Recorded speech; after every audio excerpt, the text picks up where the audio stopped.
Depuis les années 60, l'Afrique a connu plus de 200 coups d'État, dont le dernier en date est celui survenu en 2020 au Mali. Combiné aux crises politiques et sociales qui le secouent, on a l'impression d'un continent qui peine à s'installer durablement dans la paix et la sécurité. L'Union africaine, souvent décriée et qualifiée de coquille vide, tente pourtant de structurer les efforts du continent sur le chemin de la paix et de la sécurité. Ses échecs sont souvent cuisants, comme en Libye, mais ses succès, bien que rares, restent moins connus. Ce jeudi, avec notre invité, nous poserons un regard introspectif sur l'Union africaine et la résolution des crises politiques en Afrique.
Chers amis de Point de Vue, bonsoir et bienvenue à ce nouveau numéro de Point de Vue. Je suis Laurent Monti et c'est toujours un plaisir de vous retrouver pour débattre ensemble de l'actualité politique, économique, sociale africaine.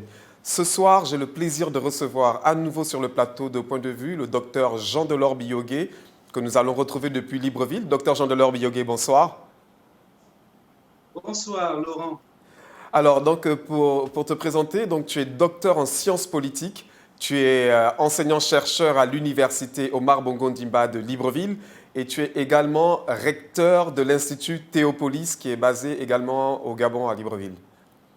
Voilà, donc c'est toujours un plaisir de te recevoir sur le plateau de Point de Vue et ce soir nous allons parler particulièrement de l'Union africaine. On n'en parle pas beaucoup dans le plateau et nous avons fait le choix de parler de l'Union africaine et notamment de l'Union africaine face à la résolution des crises politiques en Afrique. Alors, donc d'emblée, pour vous qui nous suivez sur Point de Vue, n'hésitez pas à commenter, n'hésitez pas à liker, n'hésitez pas à poser vos questions en commentaire. Nous vous répondrons aussi en commentaire. Et donc, vraiment, parlez-en autour de vous parce que c'est un sujet qui nous concerne tous et concerne notre organisation continentale. Jean-Delors, d'entrée de jeu, parce qu'on a à peu près 25 minutes d'échange, on va aller vraiment au cœur du sujet. Qu'est-ce qui pose problème au niveau de l'Union africaine? On se rend compte qu'elle se montre incapable quand on regarde le temps long, quand on regarde la trajectoire historique et politique de notre continent, elle se montre quasiment incapable de résoudre toute seule les crises politiques sur notre continent. Qu'est-ce qui explique cet état des faits si tu le partages? Très bien. Alors, mon bilan sur l'action, le regard que je pose sur l'action de l'Union africaine en matière de résolution des conflits en Afrique est un tout petit peu mitigé. Il est mitigé pas parce qu'il y a eu de grands succès en tant que tel, mais beaucoup plus par le rôle préventif que joue son dispositif. Nous savons très bien qu'au moment de la création de l'OUA, la lutte, c'était beaucoup plus pour les indépendances totales de l'Afrique et l'intégration économique, etc. Mais l'Union africaine va naître à un moment crucial de notre histoire. Notre histoire caractérisée donc par les grands changements politiques intervenus avec la chute du communisme, symbolisée par la chute du mur de Berlin, qui ont ramené la démocratie au sein des États africains. Et ce retour de la démocratie s'est accompagné d'un certain nombre de déstabilisations des États, parce que, en fait, l'ouverture du jeu politique politique a aiguisé les appétits des acteurs qui ont tout de suite vu, à un moment donné, envie de faire en sorte que leur pays connaisse des alternances. Ce qui veut dire qu'entre 1990, année de retour du multipartisme en Afrique, et l'année 2000, quasiment 2000-2004, le continent a connu 26 conflits armés qui ont amené les acteurs politiques africains à réfléchir sur une nouvelle architecture de la construction de l'intégration africaine qui tienne compte des nouveaux défis politiques auxquels les pays africains étaient confrontés. C'est ainsi que l'Union africaine est née. Donc, si je disais tout à l'heure que mon regard est mitigé, c'est parce que je me rends compte, on peut se rendre compte qu'avec l'Union africaine, la création, la transformation de l'OUA en Union africaine, on s'est rendu compte que les dirigeants africains ont montré un certain volontarisme allant dans le sens de la pacification, de la stabilisation et de la sécurisation du continent à travers la création de plusieurs outils et organes au service de la paix et de la sécurité qui donnaient un pouvoir exceptionnel à l'Union africaine. C'est ainsi qu'aujourd'hui, lorsque le droit de l'Union africaine dit que les changements anticonstitutionnels de régime sont interdits, il y a là matière à réfléchir pour tous ceux qui auraient encore des velléités de coup d'État. Et puisque l'autre aspect d'interdiction de changement anticonstitutionnel de régime concerne le maintien au pouvoir par la force, lorsque un régime a été désavoué dans le cas des élections et que cette personne s'obstine à rester au pouvoir, c'est également une forme d'accession au pouvoir par des moyens anticonstitutionnels. Donc, à partir du moment où l'Union africaine s'est appropriée des causes des conflits en Afrique, à partir du moment où l'Union africaine s'est appropriée de la recherche de la paix et de la sécurité à travers la création du Conseil de paix et de sécurité, à travers le renforcement du rôle du président de la Commission, à travers la mise en place d'un certain nombre d'organes et à travers le renforcement du mécanisme juridique destiné à la prévention des conflits, j'ai envie de dire peut-être que si la moitié du continent n'est plus confronté aux crises aujourd'hui, c'est parce qu'il y a eu cet effort. Mais là où je suis d'accord avec vous, c'est dans les faits, il y a encore un certain nombre de problèmes qui sont liés au fait que l'Union africaine dispose encore d'une marge de manœuvre assez réduite pour résoudre les conflits africains.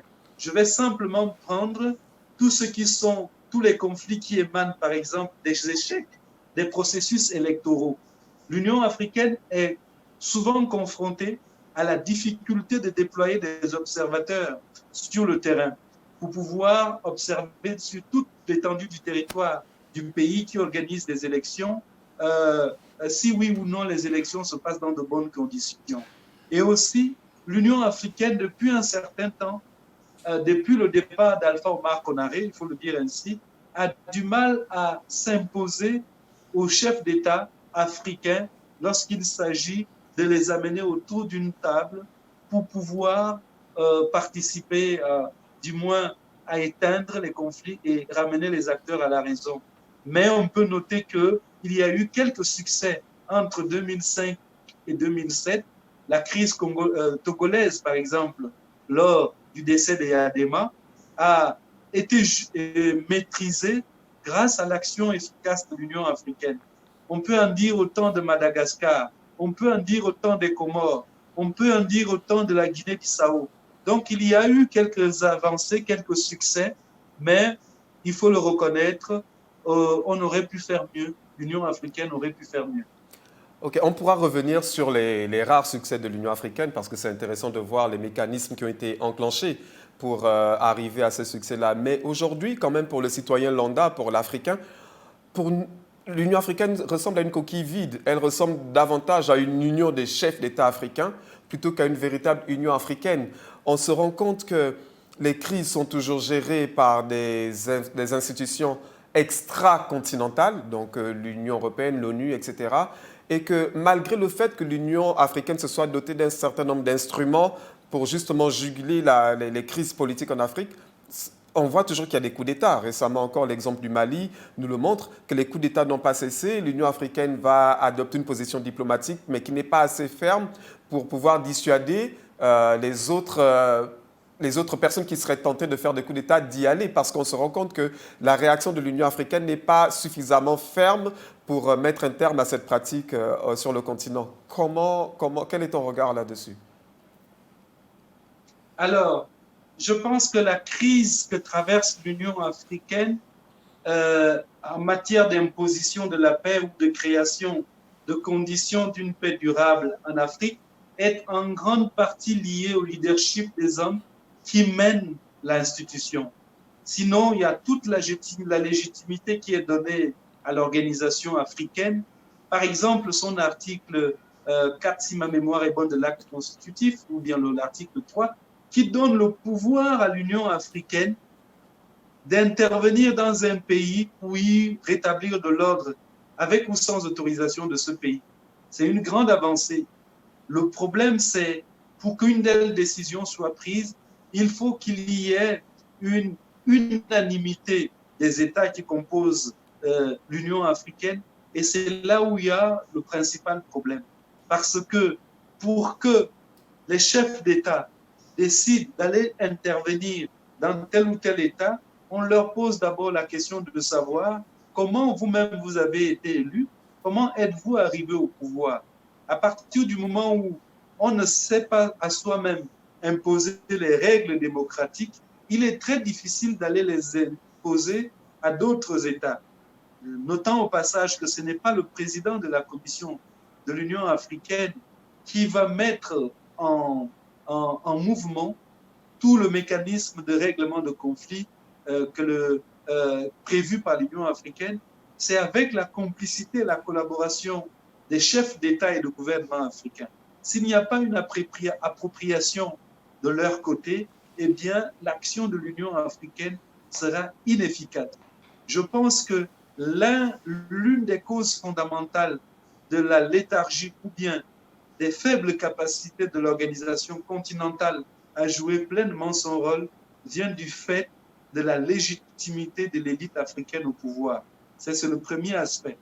Le deuxième aspect vient des capacités institutionnelles et financières.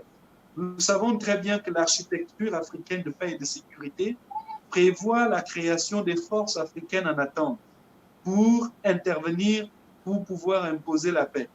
Mais ces forces n'ont jamais été mises en place. Pourquoi? Parce qu'il y a une faible volonté politique des États, parce que les mécanismes devant conduire à la mise en place de ces forces en attente ne sont pas accélérés. Et du coup, on a trouvé l'idée géniale de confier le règlement des conflits aux organisations, aux communautés économiques régionales comme la CEAC, la CEDEAO et bien d'autres, qui doivent en premier intervenir lorsqu'une crise éclate dans leur zone, dans leur espace. Les difficultés restent les mêmes. Les difficultés institutionnelles, le cadre opérationnel d'intervention qui reste actuellement dans un état embryonnaire, justement parce que cette volonté politique fait défaut. Donc voilà en gros les grandes difficultés auxquelles l'Union africaine est confrontée aujourd'hui. Mais en matière d'architecture, il y a tout ce qu'il faut. En matière du cadre juridique, il y a tout ce qu'il faut. Tout ce qui manque actuellement, c'est une réelle appropriation des dirigeants africains, de l'élite africaine, des acteurs africains pour pouvoir donner du sens à l'institution et permettre à l'institution d'être active et dynamique. Effectivement, tout se résume à la réelle volonté politique de nos différents dirigeants de devoir céder un pan de leur souveraineté à une institution supranationale. Mais j'ai envie de dire, Jean Delors, que même lorsque ça ne demande pas de moyens financiers importants, par exemple sur la question de la Libye, où il fallait avoir un positionnement diplomatique clair, ou sur d'autres questions, notamment par exemple les places de l'Afrique au niveau du Conseil de sécurité de l'ONU, ou sur la crise en Côte d'Ivoire dans les années 2000, on se rend compte que même là où on n'a pas besoin d'argent, l'Union africaine n'arrive pas à parler d'une seule voix.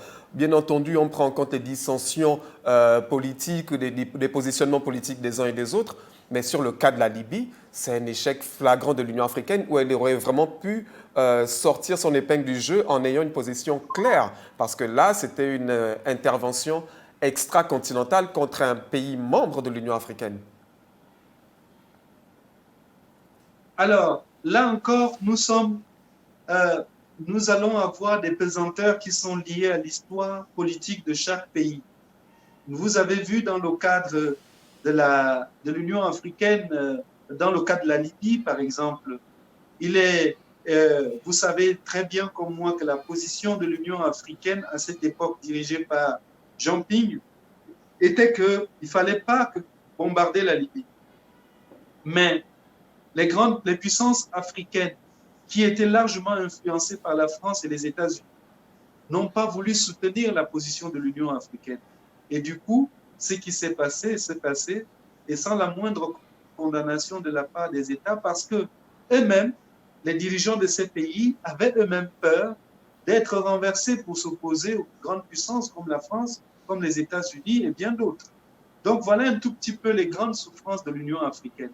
Je pense que si les États africains, en grande majorité ou totalement, étaient dirigés par des dirigeants élus par le peuple et qui ont la légitimité du peuple, ils seraient moins enclins à subir le diktat des pays occidentaux.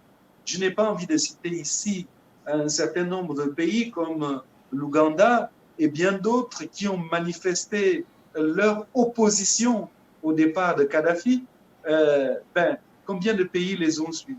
Donc voilà un tout petit peu, comme vous l'avez si bien dit, ce n'est pas que l'Union africaine n'arrive pas à être audible, c'est que les positions des différents chefs d'État ne s'alignent pas à la ligne directrice donnée par l'Union africaine. Peut-être en ce moment faut-il revoir le système le processus décisionnel au sein de l'Union africaine. Qu'est-ce qu'il faut faire des dirigeants lorsqu'ils ne s'alignent pas à la voie officielle de l'Union africaine? Là est l'un des grands problèmes. Mais lorsque l'on regarde aussi, l'Union africaine ne s'est jamais empêchée d'émettre des communiqués de condamnation de violation des droits de l'homme, changement anticonstitutionnel des régimes, mais la grande faiblesse est que l'Union africaine n'a aucun moyen de coercition sur les États. Et cette coercition, c'est justement la force militaire ou encore la puissance économique, les sanctions préconisées dans le cadre d'un changement anticonstitutionnel de régime ne sont efficaces que dans la mesure où les pays acceptent de les mettre en œuvre. Vous avez vu l'un des grands, peut-être à une différence moindre, lorsque Omar el-Béchir arrive à quitter l'Afrique du Sud pour s'échapper de la CPI, etc., c'est la même chose. Si les dirigeants africains ne s'engagent pas à respecter, par exemple, les mesures d'embargo qui sont prononcées par l'Union africaine vis-à-vis des pays qui ne respectent pas l'ordre constitutionnel, lorsque les interdictions de voyage ne sont pas respectées, les ruptures de liens commerciaux ne sont pas respectées, eh bien, l'Union africaine se retrouve impuissante. Donc, il faut une réelle appropriation de la part des dirigeants africains. Je pense que la faiblesse de l'Union africaine aujourd'hui a pour cause fondamentale l'absence d'appropriation de ces décisions par les dirigeants africains. Au-delà de l'absence d'appropriation de ces décisions par les dirigeants africains, il y a la question du financement, bien entendu, qui reste une faiblesse majeure pour l'Union africaine, qui est financée, comme on le sait, par l'Union européenne et d'autres institutions. À partir du moment où on n'a pas sa souveraineté financière, on ne peut pas imposer son point de vue aux pays membres. À partir du moment où les décisions doivent être prises à l'unanimité, on sait qu'à plus de 50 pays, on n'arrivera quasiment jamais à l'unanimité. Donc peut-être qu'il faut aussi que l'Union africaine, dont on parle beaucoup de du changement de son mécanisme même comment ça, j'oublie le terme, mais en tous les cas, l'Union africaine doit adapter son fonctionnement à l'évolution du monde actuel. On ne peut pas attendre d'avoir l'unanimité pour agir, etc. Il faut peut-être venir à une majorité qualifiée, etc. Donc l'Union africaine aussi a tout un travail de réorganisation à faire en son sein pour pouvoir se rendre plus efficace. Je ne parle même pas des questions financières, etc., mais simplement de son mode de fonctionnement, de son mode de prise de décision. Et même si on a, par exemple, des volontés politiques marquées, comme celle de Paul Kagame lorsqu'il était à la tête de l'Union africaine, avec certains dossiers comme la ZLECAf ou même le passeport unique de l'Union africaine, on se rend compte que trop de pesanteurs sont encore là et qui font en sorte que, même lorsque les idées sont bonnes, on n'avance pas. Qu'est-ce qu'il faut faire selon toi? Absolument. Alors, ça rejoint ce que je disais tout à l'heure de la question de l'appropriation. C'est cette appropriation qui doit pousser les dirigeants à s'acquitter de leurs cotisations, qui doivent permettre à l'Union africaine de fonctionner de manière autonome plutôt que de dépendre de l'appui extérieur. Et tu as dit quelque chose de très, très important en ce qui concerne la notion de l'unanimité. Je pense que à partir du moment où cet obstacle a été levé par le fait que l'Union africaine confie la gestion des conflits qui se déroulent dans un espace économique, régional à l'entité économique régionale phare, on a essayé de lever cet obstacle de l'unanimité. Et même les mécanismes prévus par le règlement intérieur du Conseil de paix et de sécurité prévoient qu'il y a des initiatives qui peuvent être prises par le président de la commission ou le président en exercice sans forcément attendre que le Conseil de paix et de sécurité rende une décision définitive. Donc, il y a un assouplissement à ce niveau. Mais il faut complètement dire que ce sont des moyens qui manquent. C'est la volonté d'abord et avant tout qui manque pour pouvoir qu'on y arriver. Et là, peut-être, il est temps, si on veut changer de donne, c'est d'accélérer le processus de démocratisation des pays africains et d'aller nous attaquer aux sources des conflits africains. Et on sait très bien que la principale source de conflit est liée à la gestion de l'État, aux questions de gouvernance, aux questions d'accession au pouvoir, etc., qui doivent être aujourd'hui des problèmes de fond à régler. Et pour moi, une réforme, une révision de l'acte constitutif de l'Union africaine s'impose. À partir du moment où nous n'allons pas, l'Union africaine ne va pas imposer la limitation du nombre de mandats au pays, eh bien, nous serons toujours confrontés à la difficulté aux crises politiques comme nous le connaissons aujourd'hui en Côte d'Ivoire et dans d'autres pays qui sont liés à la Guinée-Conakry, qui sont liés à la fameuse question du troisième mandat. Or, si dans l'acte constitutif de l'Union africaine ou bien dans la charte pour la démocratie des élections et la gouvernance en Afrique, l'Union africaine avait limité le nombre de mandats, harmonisé la durée des mandats, on serait moins confronté à ces problèmes aujourd'hui. Je pense que si on arrive à le résoudre, eh bien l'efficacité de l'Union africaine ira de soi. Merci beaucoup. Nous sommes en train d'arriver malheureusement au terme de notre émission, mais j'ai encore une ou deux questions, Jean Delors, si tu le permets. Aujourd'hui, tout le monde fait le constat que c'est une union des chefs d'État africains. On ne se sent pas vraiment, nous, appartenir à une forme d'organisation continentale qui serait représentative des peuples africains. On a pourtant des projets intéressants, comme le projet de passeport commun, la suppression des visas entre les différents pays, qui ferait en sorte que les peuples se sentent un peu plus intégrés, un peu plus concernés, de se sentir appartenir à une organisation continentale. Est-ce qu'on ne doit pas aller plus dans ce sens-là, dans des projets fédérateurs comme ça au niveau continental, plutôt que de rester ainsi? Bien, et tu as parfaitement raison, c'est les facteurs accélérateurs de l'intégration. Ces facteurs accélérateurs, c'est naturellement le marché unique, la monnaie unique, le passeport unique, ou bien, pour ne pas tout de suite parler d'unicité, mais de parler de passeport commun, marché commun, etc., monnaie commune, pour aller étape par étape. Effectivement, pour que les peuples ressentent cette effectivité du désir d'un vivre commun en Afrique, il faut aller vers la mise en place des facteurs accélérateurs d'intégration. Or, nous avons encore aujourd'hui beaucoup de pesanteurs. Est-ce que ces pesanteurs sont liés à l'unique faible volonté politique des États africains? Est-ce que ces faibles pesanteurs sont liés à la question de stratégie de mise en œuvre de ces facteurs accélérateurs d'intégration? Je crois que c'est là où nous devons porter notre réflexion. Mais qu'à cela ne tienne, tu as parfaitement raison d'évoquer cette espèce comment dirais-je, de club qui ressemble beaucoup plus au club des dirigeants africains. Voilà pourquoi l'Union africaine a créé en son sein quelque chose qui ressemble au Conseil économique et social des Nations Unies. Et j'ai oublié le nom exact pour ce qui concerne l'instance de l'Union africaine, qui est vraiment ce qui est donné à la société civile de pouvoir s'exprimer. À côté de ça, on a mis en place le comité de sages. Vraiment, comme je te l'ai dit au départ, du point de vue structurel, il y a tout ce qu'il faut. Du point de vue juridique, il y a tout ce qu'il faut. Tout ce qui manque, c'est la volonté de mettre en œuvre tout le mécanisme en place. Et c'est là où la société civile africaine doit jouer un rôle important. Cette société civile qui doit devenir un moyen de pression pour faire avancer la cause de l'Union africaine.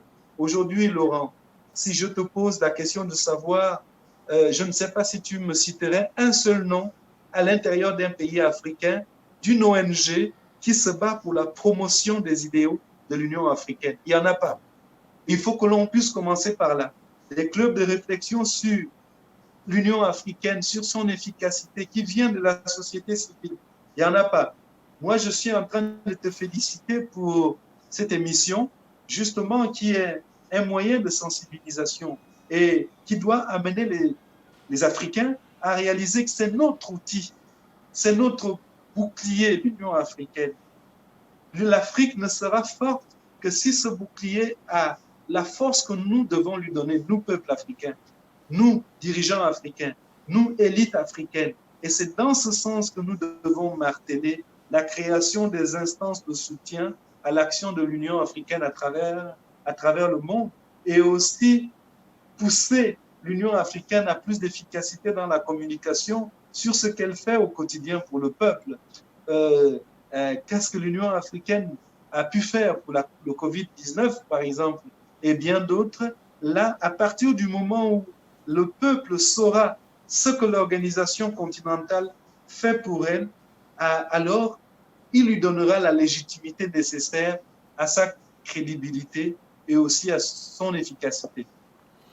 Eh bien, merci beaucoup Jean Delors pour tous ces mots encourageants. Je vais te donner 30 secondes de conclusion, mais en tout cas, moi, je retiens ce que tu as dit tout à l'heure, qu'il faudrait qu'au niveau continental, des lois, des règles communes soient adoptées, notamment celle de la limitation des mandats. Si c'est adopté au niveau de l'Union africaine, ça permettra de régler un certain nombre de problèmes ou de crises politiques que nous connaissons ici et ailleurs. Donc, comme nous avons l'habitude de le faire sur ce point de vue, je te donne une carte blanche. Tu peux développer le sujet qui te convient. Très bien, je ne vais pas chercher un autre sujet que celui que nous avons débattu ce soir. L'Union africaine, son efficacité, sa légitimité, mes chers amis, dépendent de nous. Intéressons-nous à tout ce que fait l'Union africaine et adressons à ses dirigeants des critiques objectives et constructives qui leur permettent de réaliser que les peuples ont un regard sur eux et aussi et surtout que ce soit un moyen de pression pour ces dirigeants pour aller vers l'excellence. Signons des pétitions pour la réforme de l'Union africaine, pour la révision de l'acte constitutionnel, afin qu'on puisse harmoniser certaines dispositions des constitutions des pays africains, surtout les dispositions relatives au nombre de mandats. Tous les pays membres de l'Union africaine doivent se caractériser par le même nombre de mandats, la même durée de mandat électifs, que ce soit les mandats présidentiels, que ce soit les mandats parlementaires, etc. Ainsi, seulement ainsi, nous allons créer les conditions d'alternance en Afrique et l'Union africaine aura joué un rôle important. Merci beaucoup. J'espère qu'ils t'ont entendu et j'espère que tu seras un jour président de la Commission de l'Union africaine pour mettre en œuvre ce beau projet politique que tu portes. En tout cas, merci à vous de nous avoir suivis. Merci beaucoup, Jean Delors, d'avoir pris le temps de répondre à notre invitation, aux questions notamment des internautes. Et vous qui nous suivez, commentez, likez, partagez. Merci beaucoup pour votre fidélité à Point de vue. Je vous souhaite une excellente soirée et du côté de Libreville, excellente soirée également.